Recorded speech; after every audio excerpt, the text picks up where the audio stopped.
بسم اللہ الرحمن الرحیم۔ خواتین حضرات، اختر عباس کا سلام پہنچے۔ اخباروں میں جو خبریں آتی ہیں اور پھر ٹی وی پہ بعض دفعہ آتی ہیں، خبروں کے پورا جنگل اور رش ہوتا ہے، پر کوئی ایک آدھ خبر ہوتی ہے جو آپ کا دامن تھام لیتی ہے۔ پچھلے دنوں کسی بچی کو جسے سنسار کر کے مار دیا گیا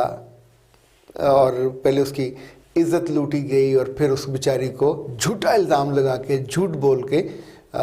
لوگوں کو کہہ کے اس کو پتھر مارے گئے اور اس کو پھر دفن بھی کر دیا گیا۔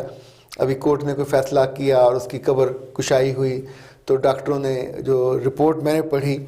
اس میں یہ تھا کہ اس کی ساری پسلیاں ٹوٹی ہوئی تھیں، ہڈیاں ٹوٹی ہوئی تھیں، اور کس ظلم سے، لیکن ظاہر جنہوں نے ظلم کیا وہ بھی جھوٹ بول رہے تھے۔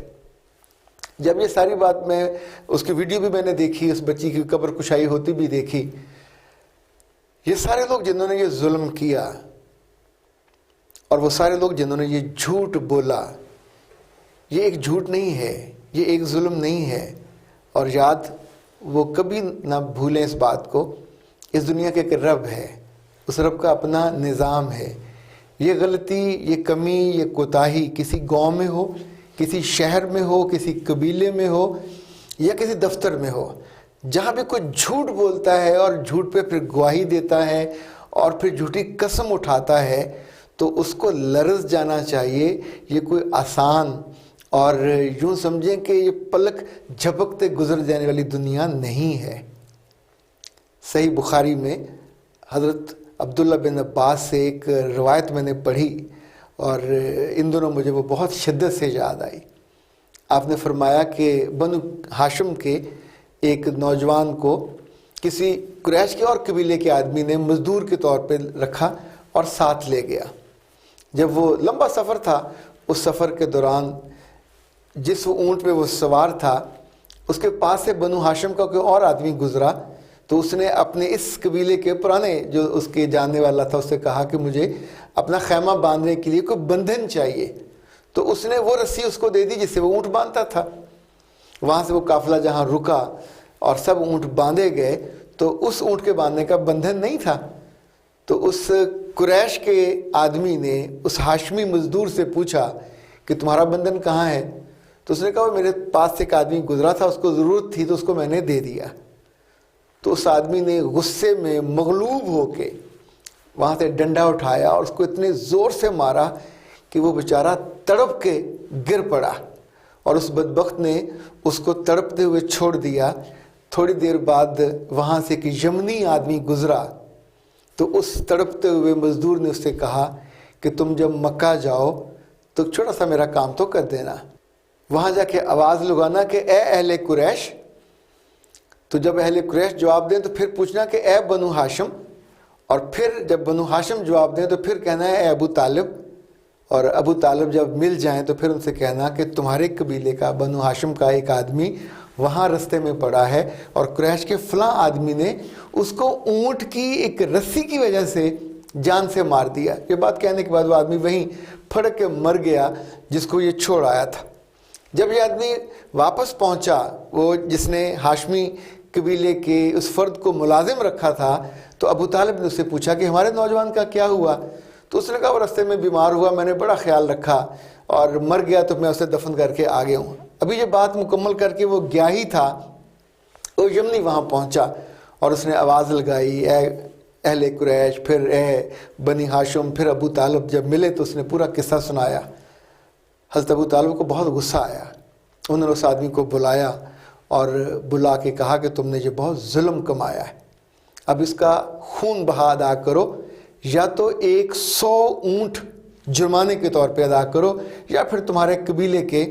50 لوگ ہیں وہ تمہاری گواہی دیں، آ کے قسم دیں کہ تم نے اس کو نہیں مارا۔ وہ آدمی گیا، جا کے اس نے اپنے قبیلے کے لوگوں کو جا کے جھوٹی قسم کھائی، یقین دلایا کہ میں نے نہیں مارا، تو قبیلے کے لوگ جھوٹی قسم کھانے کے لیے تیار ہو گئے۔ ادھر یہ معاملہ چل رہا تھا کہ ایک عورت حضرت ابو طالب کے پاس آئی اور آ کے کہا کہ وہ بنو ہاشم سے تھی، بیاہی وہاں گئی تھی،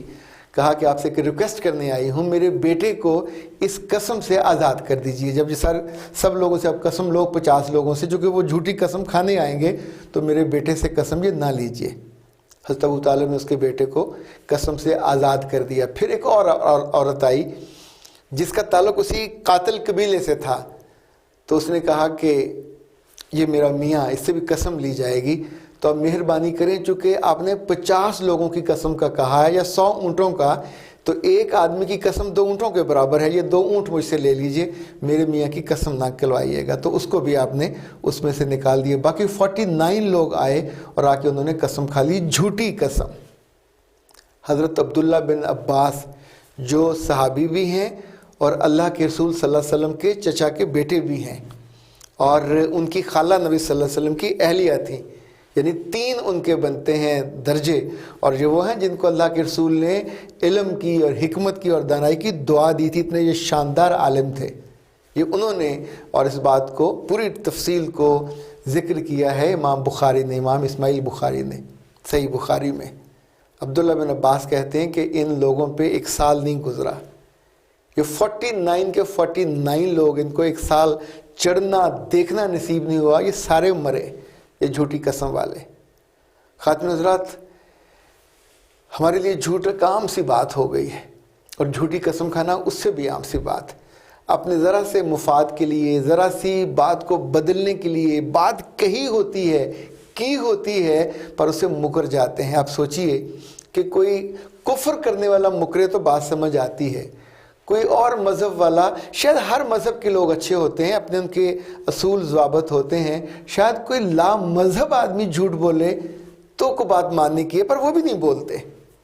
پر یہ عادت ہمارے اندر اتنی شدت سے آ رہی ہے، پہلے غلطی کرتے ہیں، گناہ کرتے ہیں، پھر جھوٹ بولتے ہیں، اور پھر جھوٹ پہ ڈٹ جاتے ہیں، اور ڈٹنے کے بعد اس پہ جھوٹی قسمیں بھی کھاتے ہیں۔ میں نہیں جانتا، پر میں جانتا ہوں کہ جو بھی جھوٹی قسم کھائے گا، میرا رب اس کے ساتھ اچھا سلوک نہیں کرتا۔ وہ کسی قبیلے کا سردار ہو،